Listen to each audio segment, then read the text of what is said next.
Big win for Donald Trump and Republicans in passing sweeping tax reform, massive tax cuts. And shockingly, Democrats were wrong. We all didn't spontaneously drop dead.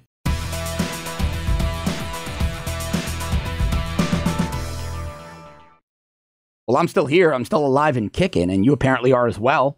We didn't drop dead where we stood upon Republican passage of this tax bill, a bill that's going to be going to President Trump's desk shortly, could be within hours, a day or two, and will probably be law right before or right after Christmas. This is going to be so great for our economy. Now, there are things in the bill that maintain the status quo. For example, graduate students can't be taxed on the value of scholarships.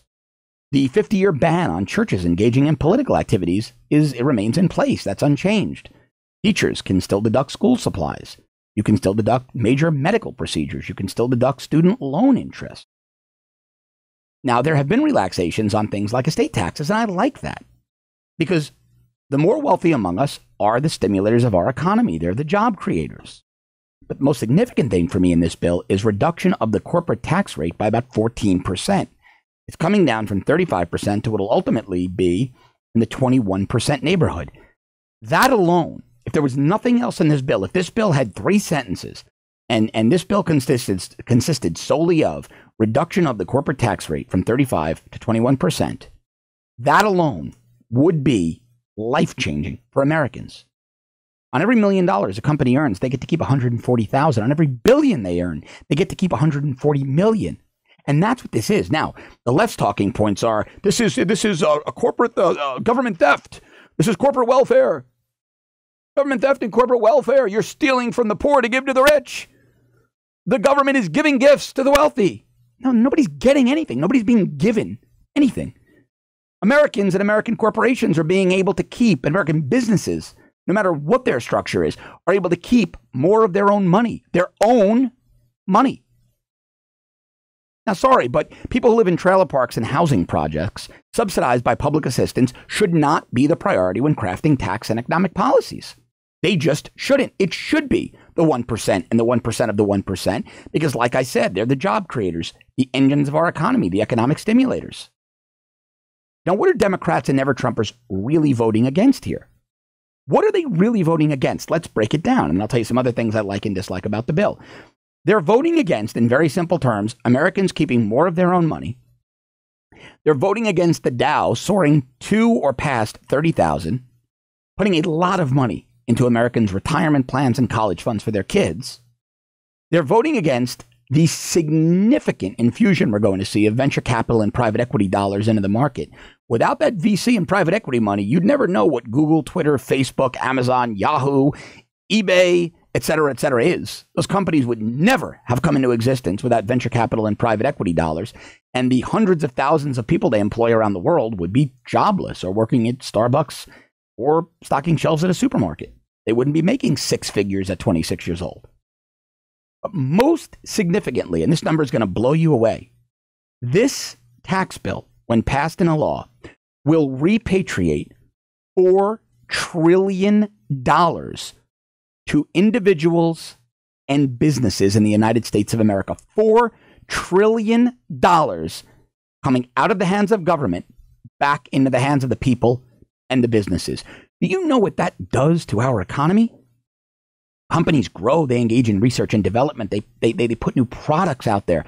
They need to hire to service these new products. The stores that sell them need to hire to service them. The ripple effects, the trickle-down ripple effects to our economy. Rapidly, though, these are more like rapids and not a ripple, not a trickle, is going to be so significant. Trump might go down in history as the greatest president for our economy. $4 trillion repatriated into the American economy, and the Democrats are crying about it. And one of the other things the Democrats are hysterical over is that state and local taxes can no longer be deducted from your federal income tax. Good. Why should those of us who live in red states have to subsidize the oppressive tax policies of blue states like New York, New Jersey, and California? Now, for the people that vote Republican in those states, I have nothing but sympathy. I was one of them, and I eventually couldn't take it anymore. I had to move. The taxation and regulatory policies, the oppressive nanny statism got to be too much, and I moved down south to Florida. That's a red state. Luckily, we have a red state legislature, and we voted for Donald Trump. So I feel for you. But you know what this is going to do? This is going to force those Democrats to do one of three things. Pay the money and shut up. Leave and move to a red state, which they would never do because they're never going to abandon their little cultural enclaves in DC, Manhattan, and Los Angeles and San Francisco. Never going to happen. Or they need to finally grow up, exhibit some common sense, and vote out the politicians that want to oppressively tax them and elect politicians that want to eliminate their state and local taxes. So I applaud the president and I applaud Congress for killing that deduction. All that was welfare to blue states that want to oppressively tax their citizens so that they can institute social programs using their citizens' money, programs that their citizens never receive any benefits from. And in a nutshell, that's my analysis on this plan. I think at the end of the day, this plan is absolutely outstanding. It does some very good things for conservatism, leaves some status quo things that nobody really objects to in place. Like, I'm the most conservative guy you'll ever meet. I don't mind that a teacher can deduct her school supplies.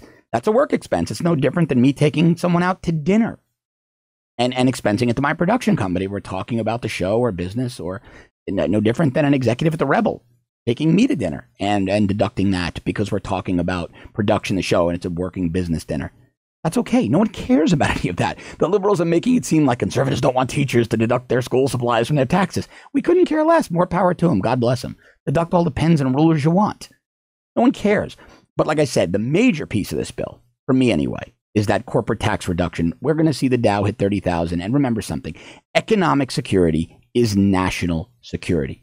This bill isn't just good for our economic stability. It's great for our national security, which covers domestic security, homeland security. I think great things are going to come from this bill in the economy. I think great things are going to come from this bill in 2018. And I think we're going to start to see a very quick turnaround.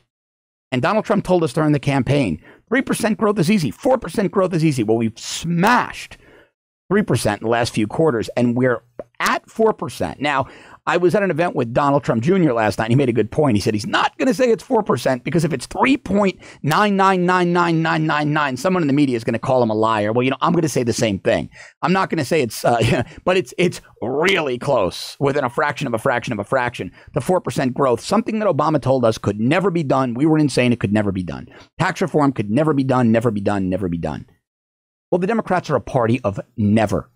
I tweeted something out this morning, and I'll leave you with this. I tweeted, recess, snack, nap. Before Donald Trump came along and forced Congress to go to work, they had the same routine and schedule as a kindergartner.